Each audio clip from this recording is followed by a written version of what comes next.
And we're live. Hi, Tim. Hi, Jonathan. So good to have you with us, Jonathan. I want to read what the San Diego Police Department says about you because I like their description. If I can pull it up here. 1 second. It says, San Diego Police Department says on their multiple social media accounts, Sergeant Jonathan Lowe has been with SDPD for 21 years. He was a SWAT officer and a field training officer and worked 4 patrol commands. He is currently assigned to the recruiting unit and an academy instructor. He serves openly as LGBTQ and wishes everyone a happy Pride Week. Obviously, that was from July Pride Week. But welcome, Jonathan, to our show. I'm so excited to chat with you. We have a lot of questions between Tim, who is UK based, and myself. But first, Jonathan, I know you going back many years to youth group days, which is kind of where I want to start. Why did you choose to become a police officer? Well, to be honest, I wanted to become a veterinarian at first. Growing up in San Diego, having the zoo and SeaWorld in my backyard, and particularly SeaWorld is what I was drawn to. I was initially wanted to be a marine biologist, zoologist, veterinarian, in the marine life. And those are the colleges that I actually applied to, was like UC Berkeley and UC Davis and Santa Barbara, just places that had pre-veterinary programs. And then in our senior year of high school, in my senior year of high school, I went to this diversity camp that was run by the NCCJ, local here in San Diego. That's the National Conference of Christians and Jews, which was changed to National Conference of Community and Justice. But they put on a program for high schoolers that delved into racism, sexism, homophobia, religious bias, and part of the program was cops and youth relations. And so when I went through, we went through this whole, just these different workshops and exercises about racism and all this stuff, and learning so much about the community. And then the cops and youth relations part of it was, they got us talking about law enforcement and cops and, tell us what you feel about cops. And it's a bunch of high schoolers. So, screw them and they're narcs and this and the other. And they're like, okay, we've been talking so well, this week about all these things. You guys have an open mind. So we brought some guest speakers in to talk about, police officers. And in walks your freaking cabin counselor in full uniform as a police officer, who basically was undercover the whole time and lied about what he or she did. And a lot of them were police officers from San Diego PD, because San Diego PD was very heavily involved in this program. And it just floored everybody that, oh my God, like they're human beings too. They're people too. Then you just went through this whole experience with them about racism, sexism, homophobia, the whole thing.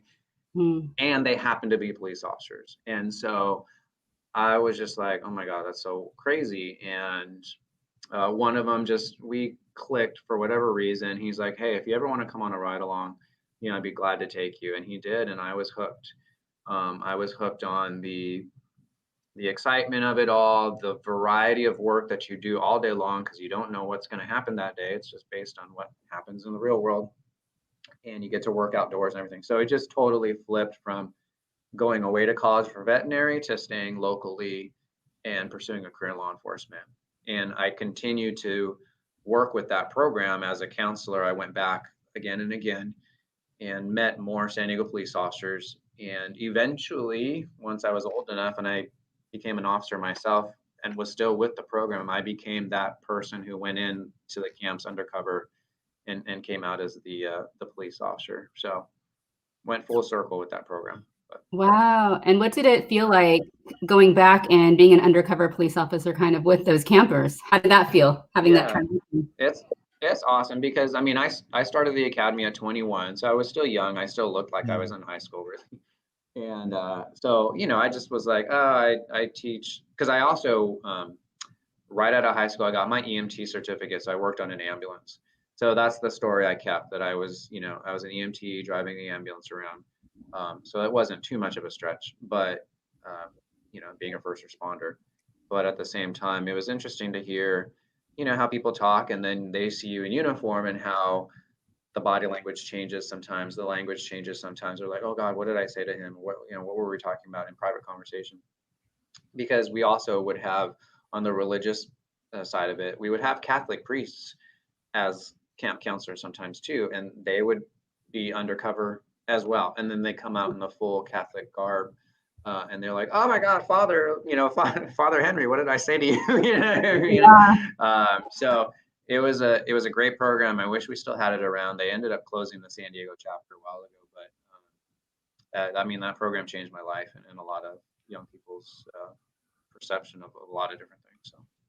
Wow. I mean, getting rid of stigma, really. I mean, Yeah. and prejudice and whatever might be there behind that. Yeah. And before I take over, do you have a question as well? Yes, I have got a question.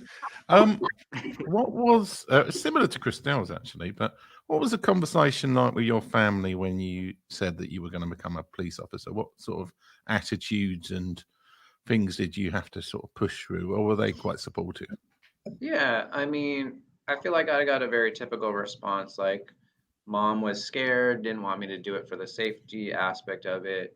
Dad was, my dad is Chinese, so I grew up in San Diego with the Chinese half, and kind of stereotypically like, oh, doctor, lawyer routes, professional route, and what he told me was like, what, as long as you are good at your job and you're a professional at your job, that's all that really matters. You know what I mean? And to his credit, as long as I did the best I could at the job that I'm doing, he was happy with it. And so, and you're always going to do, no matter what, whether it's your parents or your significant other, you're always going to have to deal with this kind of safety aspect and the fear that they're going to have.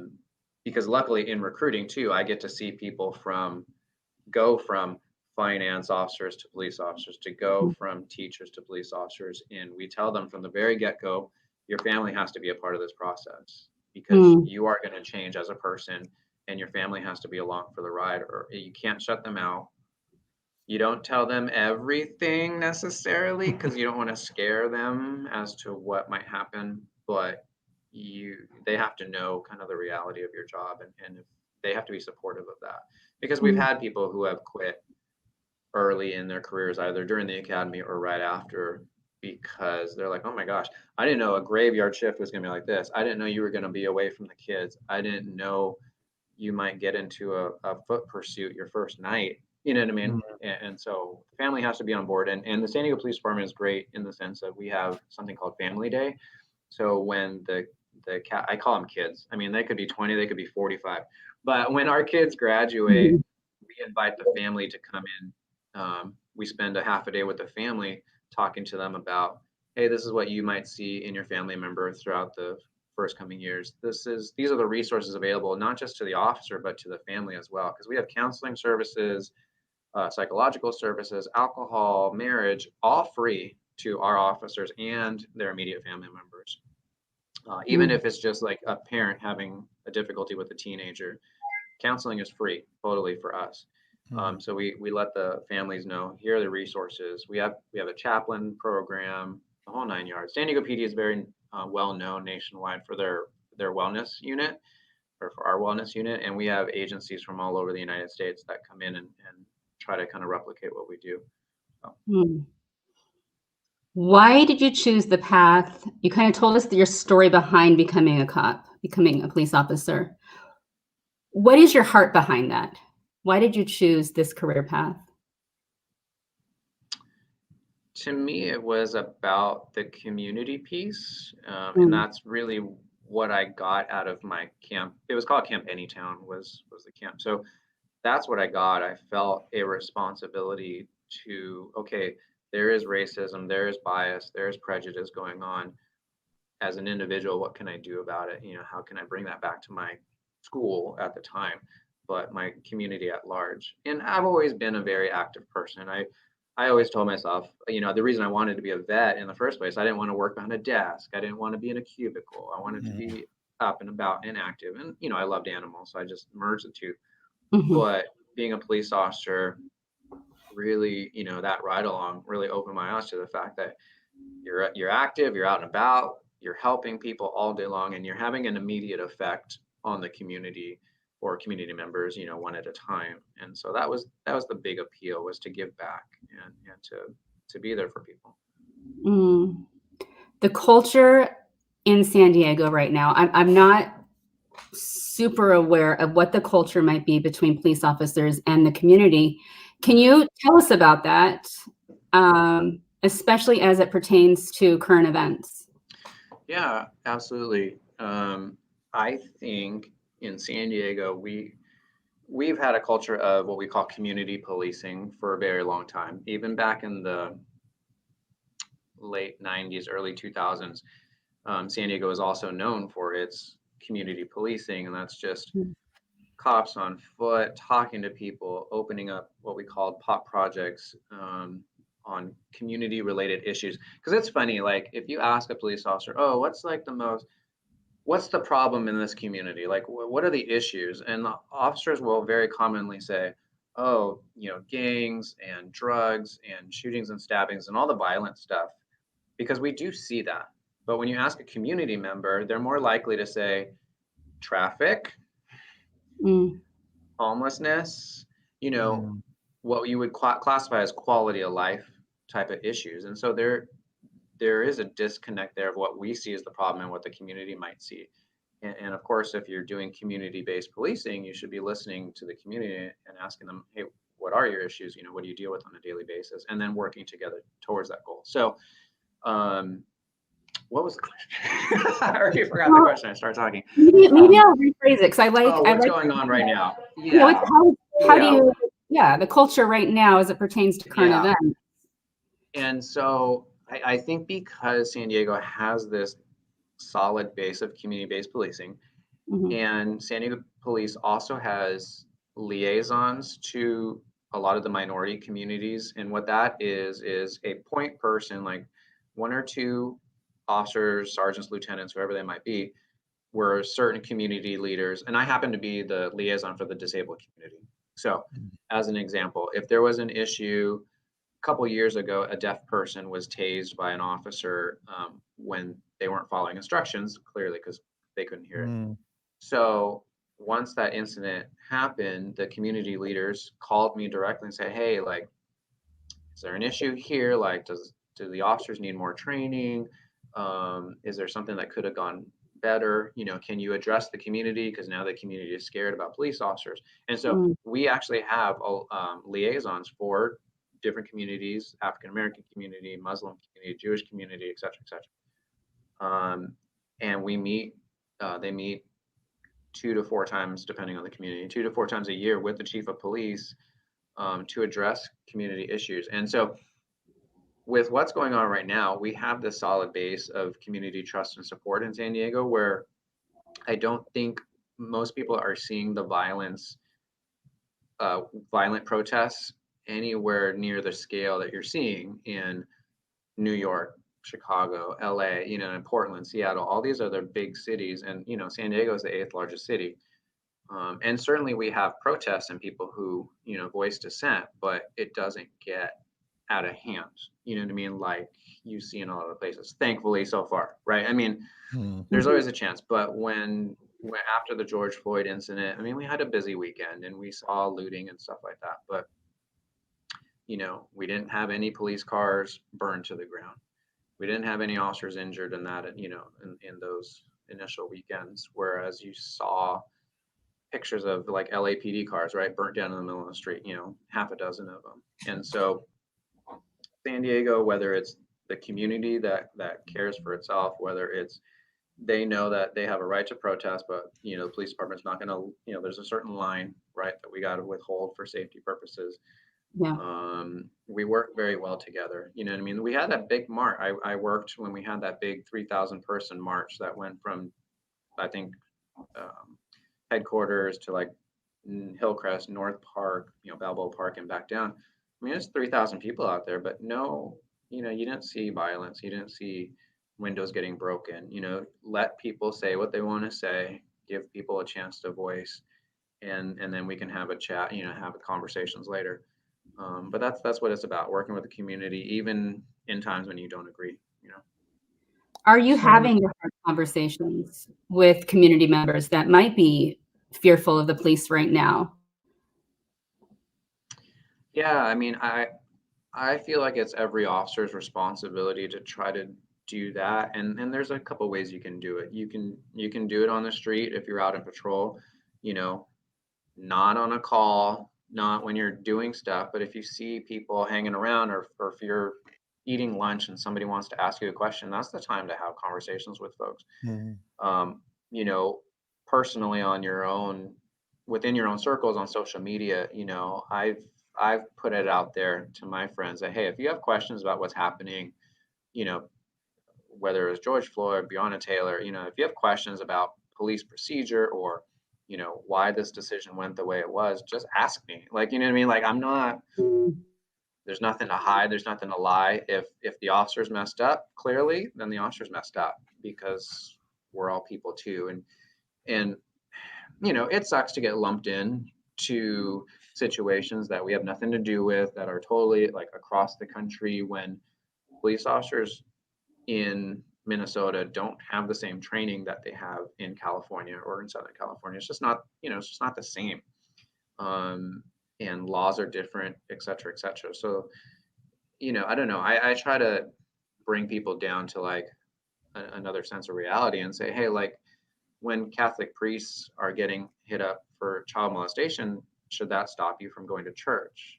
You know what I mean? Like, because one priest, I mean, there's been multiple priests, of course, but just because that's happening to a certain amount of people doesn't mean you shouldn't go to church. You know what I mean? Or if a dentist gets caught, you know, fondling a patient under anesthesia, which that hits the news when it happens, and it happens every once in a while, does it stop you from going to the dentist? You know, it doesn't mean all dentists are bad, you know, absolutely not. And so I don't know, I really try to kind of humanize it as much as possible, to say that, you know, police officers aren't perfect, we never will be, but 99% of the folks out there are trying to do their very best to help people, and there's not a malicious bone in their body. It's just that one person screws up, and screws it up for a lot of us. So. I want to make it a little more personal, and I'm going to speak on behalf of moms, and because I've had these conversations with moms who are people of color. What do you say to a mom? And I know you can probably only really speak into San Diego because that's where you work and that's what you're familiar with. But what do you say to the mom who's fearful for her children right now, as people of color? What message would you have for her and her children from the police department? Yeah, no, I know it's hard, and there definitely has to be a restoration of trust on both sides, right? You know, from the police and community side. I don't know. I go back to having one-on-one conversations with people, and you know, police departments. Again, I am speak from San Diego, but like, we have, you know, community meetings, town hall meetings, neighborhood watch meetings. All of our stations have CROs, community resource officers. Sometimes there's multiple at each station. You know, reach out to your local officers and say, hey, can we have a meeting? Can we have a, so you can sit down in a comfortable environment and just talk and say, hey, you know, if my son gets pulled over, you know, how do I know that nothing's going to happen? Okay. And then we can talk about ways that, you know, police officers appreciate if what people did, you know, certain things. If you get pulled over, you know, roll the windows down, keep your hands where we can see them. I mean, there are very simple things that we advise the public. So that those conversations can happen, but it's really about the conversation. Do you know what I mean? Because, you know, I can tell people, hey, don't worry, 99% of the times it's fine, but that doesn't help. You know what I mean? And so being able to have those conversations, and truly being honest with, okay, what is the fear? And then we can tell you, you know, hey, in this particular area, this is what the officers are seeing, this is what they're dealing with. You know, you log on and there's 25 calls stacking, so officers are going from call to call to call. And we do try to emphasize to our officers, hey, one call at a time, give the people the customer service they deserve. And we use the language customer service because the public is our customer, you know what I mean? But I don't know, it's hard. It's hard. I wish I could sit down with those people, you know what Yeah. I mean? And Yeah. really say, and it kind of sucks right now because of COVID. Our ride along program has been put down just because, we don't want to expose our officers any more than they need to be. But going on a ride along really opens people's eyes to the things that we see out there on a daily basis. And I don't know, it's to the officers too. We have to remind ourselves that everybody that we deal with is not a criminal. These are people, human beings, just like everybody else. Doesn't matter if they're homeless, doesn't matter if they're mentally ill. They're somebody's mother, daughter, son, whoever's. And to remind our officers that, these are people and not objects, right? And not to be dealt with. But a lot of our job is problem solving, right? That's what we do.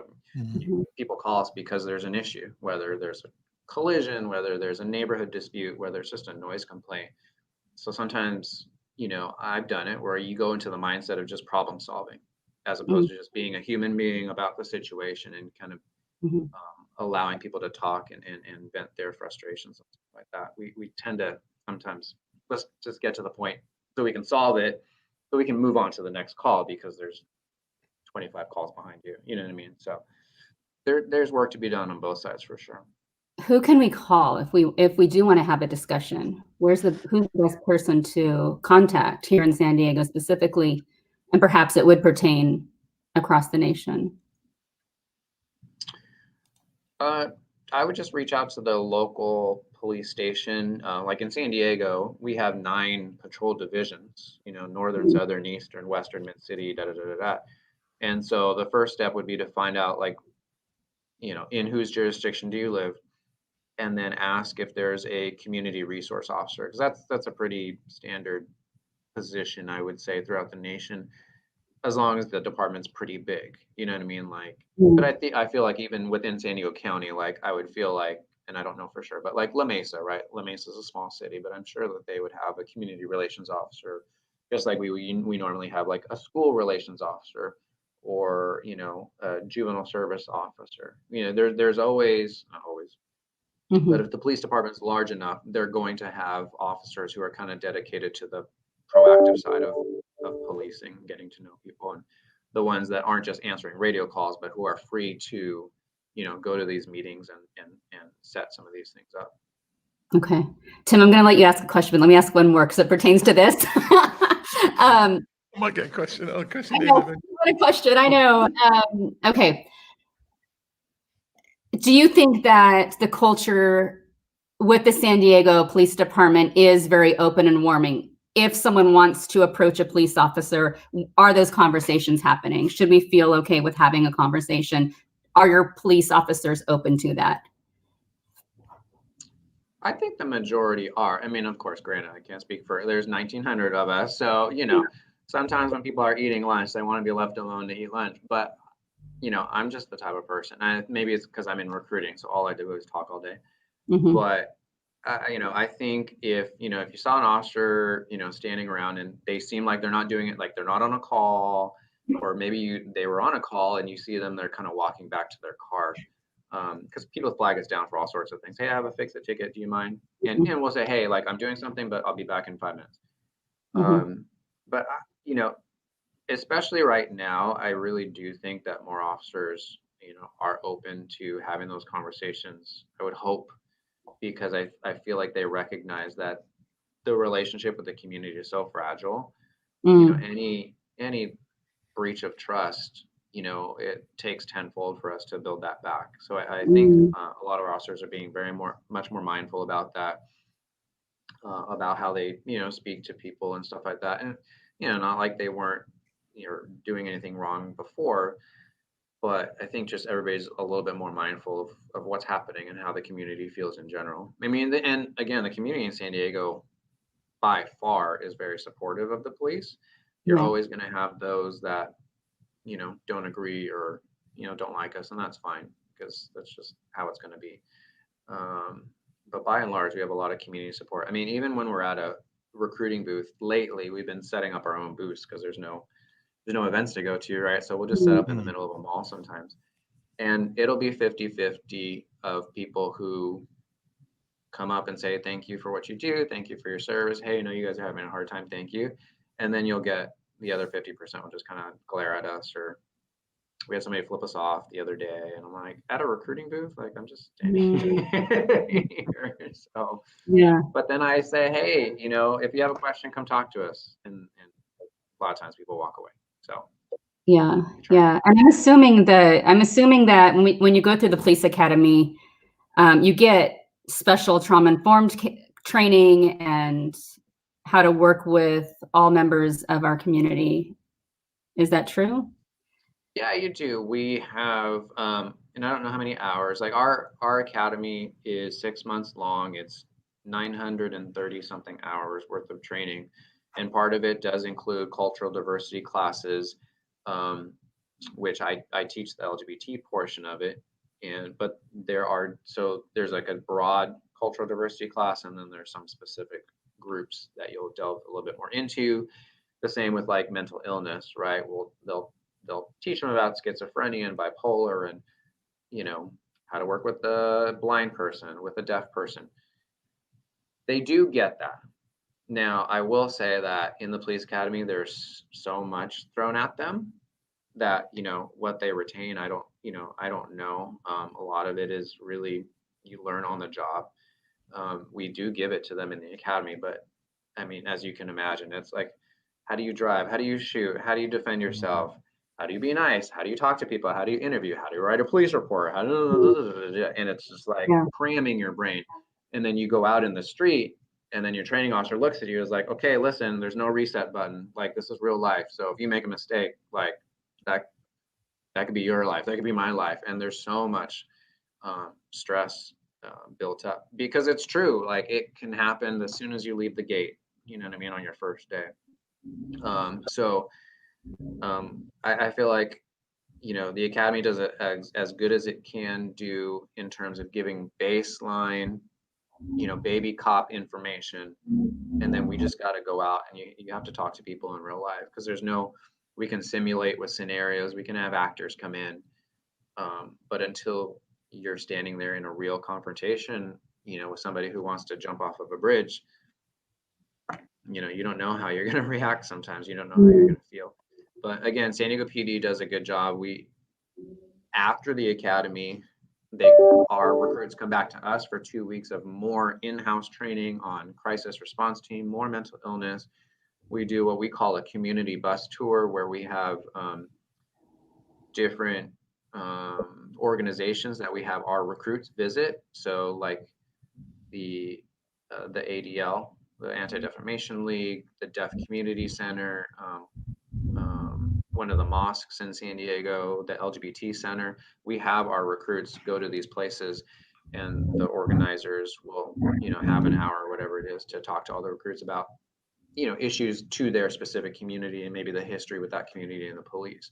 So we really do go above and beyond to say, hey, this is the community in San Diego that we serve. We expect you to treat everybody with fairness and respectness in that whole deal. But, you know, like I said, until the rubber meets the road and they're out there on their own, that's a lot. Yeah. We need a merging of the communities and be able to get to know each other, really. Tim, I'll shut up now. I was going to come back to something that you mentioned there. I've had this conversation with Christelle in the past, actually, about a few years back. Well, it's probably like 10, 15 years back. I had a conversation with some British police officers, like just in a social situation. And it was kind of clear to me that because of the nature of the job, they were only being exposed to, like, well, criminals and sort of more marginal parts of society. Also, do you have to make an effort to kind of push your positivity up because the job itself has so many? Yes. I mean, is that something that you have to do from a psychological point of view? And are there any tricks that kind of in San Diego Police Force you use to make sure that you don't always assume that everybody you meet is a criminal, kind of thing? Yeah. No, we talk about that from the very beginning, and then that's part of our wellness unit. Our wellness unit comes in very early on. We're starting a new academy in October in a couple weeks, and we already had our pre-orientation, we call it. and our wellness unit already came in to say, here's the resources we have for for your family, what I mentioned before.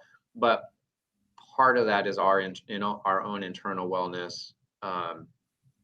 And what we kind of talk about to people is the friends that you have, the circle of friends that you have right now that are not in law enforcement, keep them. Yeah. Don't let them slip away, because you do get kind of isolated in the academy because it's 6 months, Monday through Friday. You're so focused on your studies and what you're learning.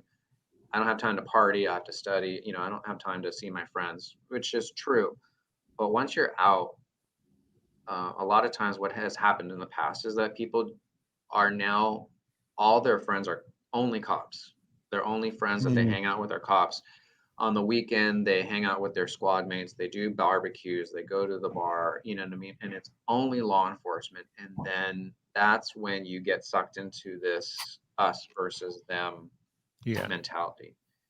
And so I tell all the baby cops and any new cops that'll listen to say, hey, listen, you have to have friends that are not police officers, because they will keep you grounded. They will test you. They will ask you questions, and you will realize that not everybody out there is a bad guy. Because you're right, Tim. Like I said, all we do all day long is problem solve, and we go to people's problems and domestic violence, suicides, whatever. Everybody we talk to every day has some sort of issue, generally speaking. And we get lied to, I don't know, 5, 10, 15 times a day. You know what I mean? And so you get this perception that the only people I can trust are other police officers and my partners in my squad. And it's not true, right? We're only dealing with the same 10% of the community most of the time, which is why it's important to be able to go to community meetings, if there is there's a Chinese New Year festival in your area, you should get out of your damn car and walk around and join in the festival and talk to people and have a good time and meet people who are just there to share their culture, or whatever it is. But you need to see people in a positive light. You need to see the community in a non-enforcement posture, because otherwise it's just enforcement, and I have to protect myself from everybody. Yeah. Right. I'm gonna it's revenge for Christelle not giving me a word in edgeways. I'm gonna assume that I set up a QR code for the San Diego. I'm assuming that Christelle wants to join the San Diego police force. Oh, So, why don't you give her your pitch as if she's coming up to your booth to try and convince her to join, or maybe not join. I mean, I don't know first start off with what your selection criteria, the sort of people you don't want to join the police force, and then what your pitch is for the San Diego police force. Yeah. Well, let me get my hat on. No, I'm just kidding. No, listen. What I tell people about the San Diego Police Department is, number one, we're a large organization. We're the 8th largest city, but we're still one of the nation's safest cities. So statistically speaking, our crime stats are very low. But we are still a big city, so there's still big city crime to be had. There are gangs, there are drugs, there's human trafficking. We're a border town, right? There's things to be done. We're busy all day. But it's not to the degree, I would say, of like a Los Angeles or, somewhere where it's like crazy all the time. We have, because we're a large department, over 40 different uniformed assignments, over 30 different investigative assignments. So no matter what it is you want to do, whether it's SWAT, K9, beach team, bike team, community officer, juvenile officer, or any array of detective work, we have those things because we're a large agency. And it really only takes, I think, 2 years minimum, basically, before you can start putting in for specialized assignments, 4 years to take a detective test or a sergeant test. And you could switch jobs every year on the San Diego Police Department and do something totally different, and you still never hit all the different things that we have to offer. So in terms of the variety of work, it's there, because there are some people who love to change jobs every couple years and say, hey, all right, I work the beach. Cool. Time to go to the inner city. Time to go to the North County, the border, beach, bike, blah, blah, blah, the whole 9 yards. And detectives that want to do the same. I want to work vice. Okay, domestic violence, narcotics, homicide, robbery, sex crimes. And then there's people who are like, no, I love domestic violence. I love helping victims. This is my calling. I'm going to stay in domestic violence the rest of my career once they make it there. And there's people that do that as well. There's people that are really good at economic crimes, like, you know, forgery and embezzlement, and they're numbers people, and you can have it. I would never want to work financial crimes. But there's people who love doing it. And so once you find a passion for it, everybody tends to, I feel like once you're in patrol for a little bit, you tend to lean towards, oh, I love, you know, going after DUIs. I love going after narcotic stuff, or helping with the homeless. We have actually being able to sit in on some of the hiring interviews and backgrounds. There's a lot of people who have a passion for homelessness and mental illness, which is awesome, because I don't think, you know, 10 years ago, people would associate law enforcement with mental illness, right? Yeah. It's chasing bad guys and robberies and gangsters and stuff like that. But I think the community is seeing, and it's San Diego, so we do have a fair share of homelessness, and that goes along with mental illness, alcoholism, military veterans, etc., or combination. And there's a lot of people who have a passion for those who are experiencing homelessness and who are mentally ill. And I think that's awesome, because I don't think that was the feeling, you know, 10 years ago. Yeah. Yeah. Yeah. So you want to join yet, Christelle? I want to join. Well, what's on this scanner? Tell us what you put here, Tim. What is on the Well, yeah, I mean, it's like you can hold your phone up if you're watching this on a TV or laptop and scan that code in your photo app, and it will take you to the San Diego Police recruitment site, which Jonathan provided us with.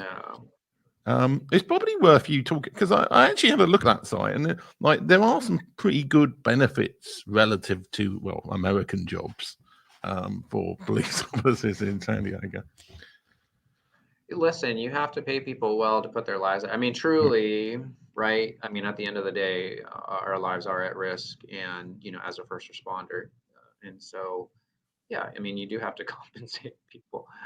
So, you know, you could make a good living here. But we want quality too. I mean, we'll pay extra if you have a degree, right? We pay extra if you're bilingual, you know, all those sorts of benefits are there. But you have to be competitive too with the market, and for people to want to do this job where they might risk injury or, you know, worse, you know, so. And it's not easy, if I understand right. It's not easy to get through the academy. It's challenging, as it should be. Yeah, the academy is challenging, but we, you know, in backgrounds right now, I would say, depending on the year, it's gone as high as maybe 7 out of 100, but right now it's about 4 out of 100 could make it to the academy. That's it. I mean, from the written test, we lose about 50 to 60% right then and there. And then the physical, and then the interviews, and polygraph, and psych, and medical, and all these things, we just kind of trickle down. So right now it's about 4 out of 100 could make it to the academy. Most make it out, but we'll always lose a couple in the academy. But it's really phase training. When you're sitting in the car, you have a trainer, and San Diego PD does 4 1-month phases. Once you're out of the academy, you have to pass those 4 to say that you can work independently. But that's really where the rubber meets the road. That's really where they can translate what I learned in school in the police academy and apply it to real life. And some people can do it, and some people can't handle the multitasking of it all, the report writing, the human contact. A lot of, you know, we're in a different generation, and I don't always want to point to millennials on their phones and stuff, but you have to be able to get out of your car and talk to a perfect stranger on the street and have a conversation. And some people just aren't great at that. And so, yeah, there's a lot to it for sure. Okay, as it should be. I mean, it's a challenging job. Obviously, it should be challenging to get through. Can the average 18-year-old apply to go through the academy, or do they need to get a 2-year degree? What does that look like for someone coming out of high school? So, well, for us, So to be a police officer, you actually have to be 21 before you're sworn in. So we don't Okay. even look at anybody till they're 20 years old at least. Okay. I would say we have certain demographics that kind of lean towards law enforcement. Obviously, there's the military facet of it. I don't know if that's just because we're in San Diego and we're just such a big military town, but maybe roughly 30% come from the military, retiring out of the military. Then you have the other big demo, which is our college grads. So folks that studied criminal justice or sociology. San Diego State is a big feeder college for us. Las Vegas, UNLV, ASU, NAU, Grand Canyon University, all these are big feeder colleges for us in SoCal. And then we tend to go after the fitness community, whether it's CrossFit or, boot camp type of workout folks. We tend to find that they are very pro first responder.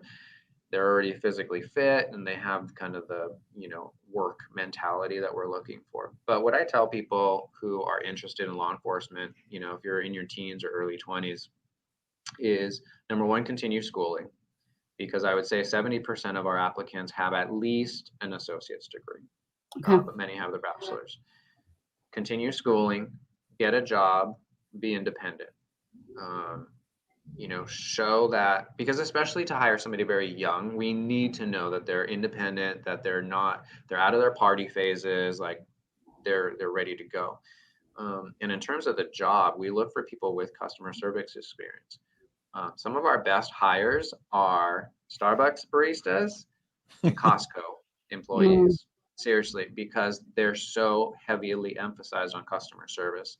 And if you think about a Starbucks barista who works the drive-through and is talking to people and is multitasking and is making orders and do all these things, they could handle a police car too. Rather than, what I tell people is it's okay to work at the Gap, but I would rather you work in front of the house talking to customers versus just stocking shelves at nighttime by yourself with your headphones in. That doesn't do anything for you.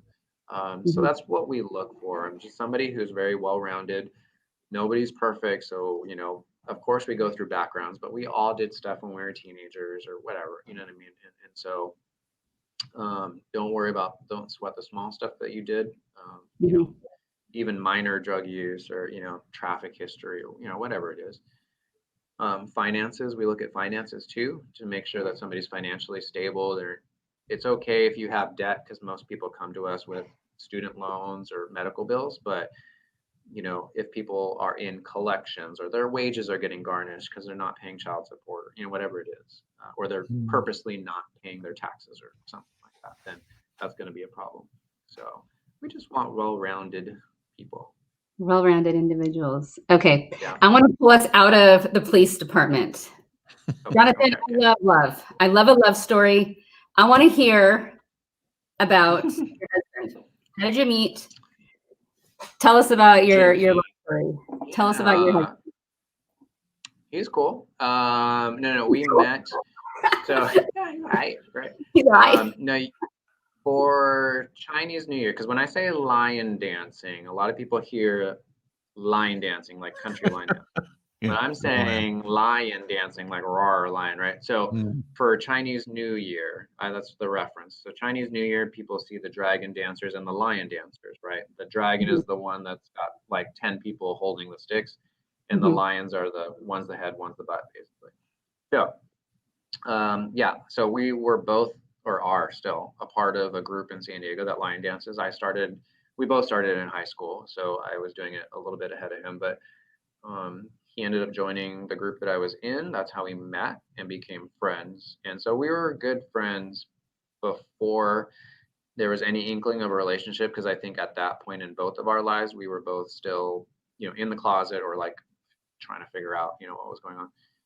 And it wasn't until after he went away to college, because he went out of town, that we realized that, we missed each other, but missed each other a lot more than like we think normal guy friends miss each other. And so that's kind of how the relationship started to develop after that. And he wasn't that far. He's only in Riverside. So Tim, that's only like an hour and 15 away. But You know, most of our relationship was long distance all through him going to college. And then he moved to Orange County close to Disneyland because he works for Disney. And so we've been together now 17 years. Mm. Yeah, Okay. 17. Married for 6. We just hit our 6-year anniversary this month. Mhm. And it's great. But I think having a long distance relationship for so long forced us to be good communicators, you know, because of course you talk to each other over the phone Mm. every day, et cetera, et cetera. That's how we lasted for so long, because we talked all the time. We talked about everything, you know, good, bad, whatever. And being in a long distance, it was easy for us to do our own, you know, Monday through Friday, 9 to 5. And then on the weekends, either I would go up or he would come down, or vice versa, because his family is still down here in San Diego. Mm. That we would cherish the time that we were together, you know what I mean, versus getting sick of each other so quickly.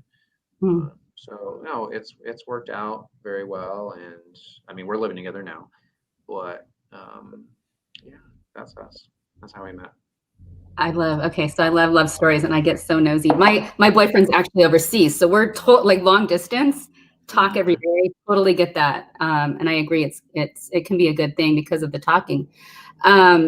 Your wedding, where did you guys get married? Tell us about your.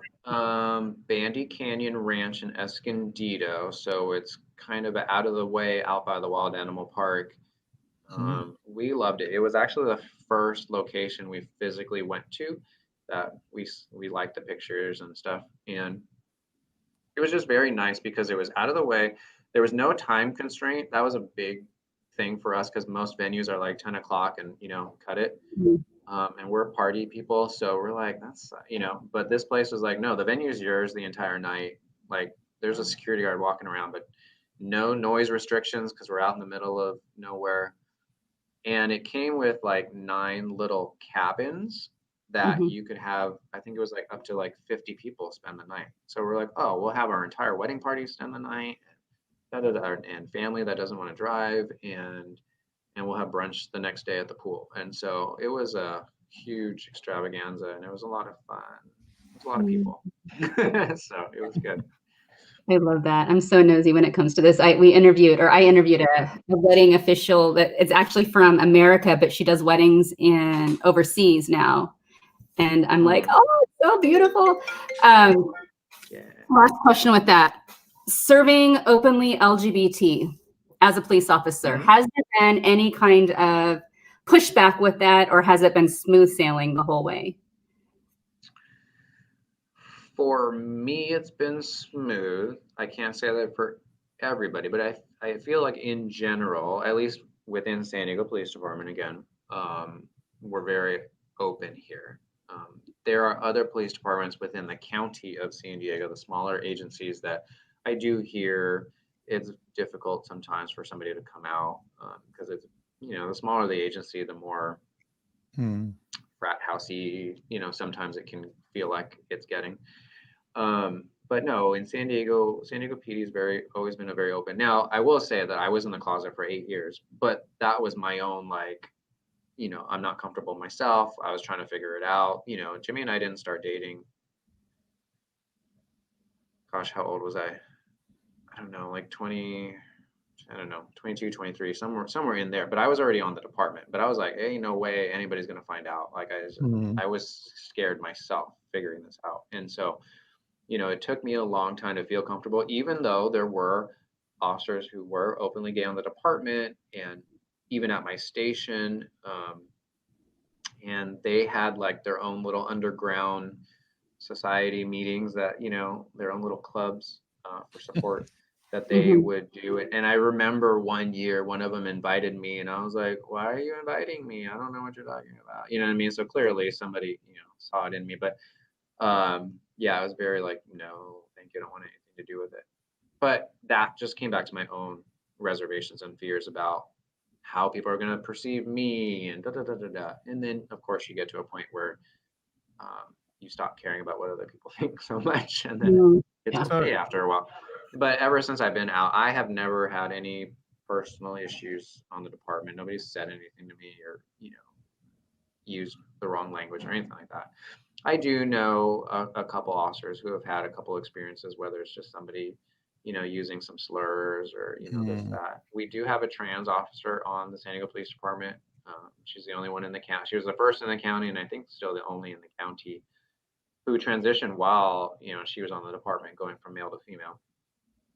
And even then, initially, she had nothing but support, or she heard nothing from support from people, which was a good thing. I know she had an issue with one particular person, but that's been resolved, and you move on. So I think again, we're lucky with San Diego PD how open everybody is here and how welcoming. So, Yeah. and nowadays there's people who are open from the academy, which I think is amazing, because I would have never, you know what I mean? Like, again, I was a little scared little 21-year-old. I would have never done that. But there are recruits that go in who are very open from the get-go with their academy mates. I'm like, that's awesome to me. So So it's my turn to ask the personal questions now. So, when you came out of the closet, so to speak, did you do that at a separate point of time to your family, to the police, or did you do it all at the same time? And was it must have been very kind of anxious, just worrying about what to say or do to do that? That is a great question, Tim. I feel like I came out to my coworkers before I even did my family. I want to say, I think, because coming out to my coworkers, it wasn't intentional. It was more like I started getting to the point where I was starting to be comfortable, and it just happened to be that we were eating dinner. I was eating dinner with 2 squad members at Yeah. Denny's, on a graveyard shift, just shooting the talk, and they're talking about girls and whatever like guys do, and one of them just like, "J-Lo, you're gay, right?" And I was like, "Yeah, yes, yes, I am." You know what I mean? And then the conversation continued, and I was like, "Oh, I just like came out to them and nothing happened. Yeah. Like, they're not going to make a big deal about it. They're still going to be my friends." You know what I mean?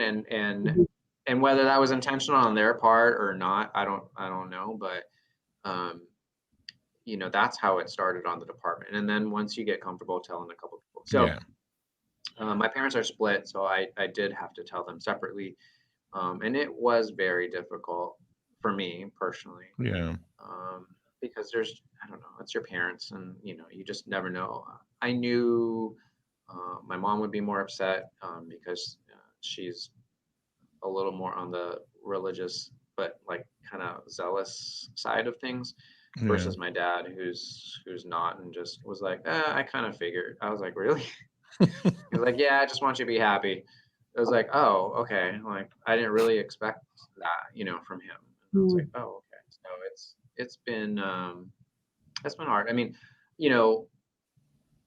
my wedding, as nice as it was, there were a couple of pockets of family members that didn't come, who refused the invitation because they didn't want to be part of it. And I was like, okay, well, I guess. And so there is a little bit still of attention, Yeah. and it comes from I don't want to knock on a certain religion, but it comes from the heavy Catholic side of my family, that they just kind of can't get past it. And so, we used to get invitations all the time to like Christmas dinners and stuff like that. And when I started asking if I could bring Jimmy, we stopped getting in the invitations. So I was like, okay, well, I guess we'll just move on. It's okay. All right. Tim, is it my turn? Heavy stuff. We got that. Wow. Really appreciate you're telling your story, and it's so refreshing to hear from you, and especially kind of having a history with you, being able to hear your story and being able to share it live like this. Unless Tim has another question, I'm going to ask the final question that I like to ask Tim. Well, I have got another question then before that. Okay. I can never remember what your final question is. So. Well, this is not my final. This is like my second to final. I like asking these sort of if you're in charge of the world questions, but now I'm mindful you do work for San Diego Police in their recruiting department. But let's be general about it. What would you like to see change in policing in general? What are the areas where policing could improve well, in general in the US, I suppose. If you don't want to like say Yeah. things that could improve in San Diego specifically. If you were made in It's charge hard. of all the police. I really wish we could come to the table with certain groups of people and come to some sort of understanding as to, Yeah. Yes, we're all human beings, and okay, we can put that there, but to say this is, we're here to protect the community. At the end of the day, that's what it says on the side of the police car, right? To protect and serve. Yeah. Our main job is to be protectors, and I do agree with not a lot, but some of the stuff that's being said out there, that the police are overwhelmed with the jobs that we pile on top of us. I do agree with that.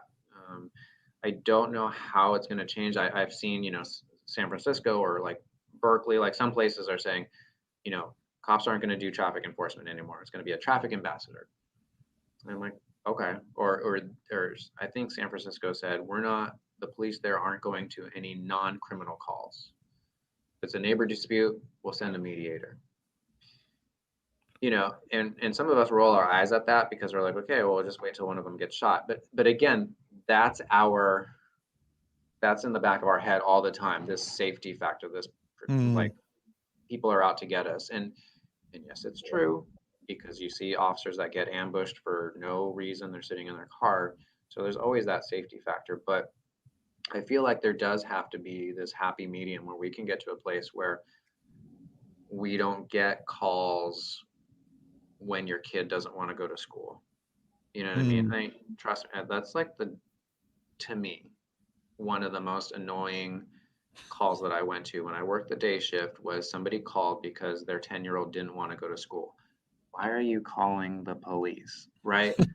But people do. Yeah. And so it becomes our problem. And now we're introducing an enforcement part of it. I can't put your kid in the back of my police car and put him in handcuffs and take him to jail. You're the parent, like, do something about it. So, and then the homeless issue and mental illness. I think there is some truth to the fact that cops don't need to be going to some of these calls, or at least not until they get to the point where, okay, somebody has a weapon and somebody's dangerous. But if it's just somebody who is in some sort of mental crisis and they're not harming anybody, maybe there is some truth to the fact that we can send a therapist or a social worker or somebody that, doesn't have a gun with easy access to them. You know what I mean? So I'm open to those conversations, and that's what I would like to see out of all this. I mean, if not, if after George Floyd and all this, if nothing changed, then what is it all for? Do you know what I mean? Like, what's the point of all this going on? So, I'm open to, suggestions, or, again, it's about coming to the table with people and saying, where can we improve? Where can where can the rest of the community take some ownership and take some responsibility and work together with the police department to solve these issues that are not criminal? We're always going to be needed because unfortunately we're, active shooters and, you know what I mean, like just domestic violence. Like there's just always going to be a need for police officers. But you don't need us in every situation, right? And so where can we work the community, whether it's social services, mental health, homelessness, stuff that could be non-criminal per se, where we can work together. Tim, you kind of asked my final question. So I was going to ask him basically the same thing. So if we want to find you, Jonathan, where can we find you? If our for the public. So I have a joint Instagram. That's J Lowe and JT. So it's JLOWE and JT for my husband on Instagrams. We also do a spare change. We call it spare change project. So every once in a while, we ask our friends and followers to send us 50 cents on Venmo, and it's spare change 50 on Venmo, 50 cents per person. And then we usually get about 300 or so bucks, and we go out to eat and we tip our server whatever money that we give them a little extra for what they're doing in these crazy, crazy times. Yeah. People are just trying to survive out there. So we've done it 3 times now. So we do plan on doing it again this weekend. So 50 cents to spare change 50. And you can see the videos that we've done on our Instagram, JLo and JT. And then I don't know. Is that the best way? That's Email? perfect. I don't know. Yeah. People, That's perfect. yeah, if anybody has any specific questions, ask the police department, Don't go to Jonathan I can specifically. join the The other police thing, too, department to ask the question. On YouTube, last year I got to film a 33-minute YouTube episode on YouTube with a social media influencer. Her name is Michelle Kare. It's Khare. She does a thing called Challenge Accepted, where she's a young female, and she works with these different professions to just kind of day in the life, if you will. And so she chose the San Diego Police Department to do a police episode with last year. And so I coordinated that with her. And it does show a lot of behind the scenes of how officers are trained, what happens in the middle of a fight. And she gets pepper sprayed, she gets tased, she does the obstacle course, she drives and shoots and all that stuff. So if anybody's interested in watching that, go on YouTube, look up Michelle Kare, Khare, and get a little inside look to San Diego PD. That's absolutely wonderful. Thank you, Jonathan. Jonathan, thank you so much for being here. I really appreciate your time. I appreciate what you do for San Diego. Thank you. And thank you, Tim. everyone, for watching. Thank you. Thanks, everybody, and thanks, Jonathan. Thank you.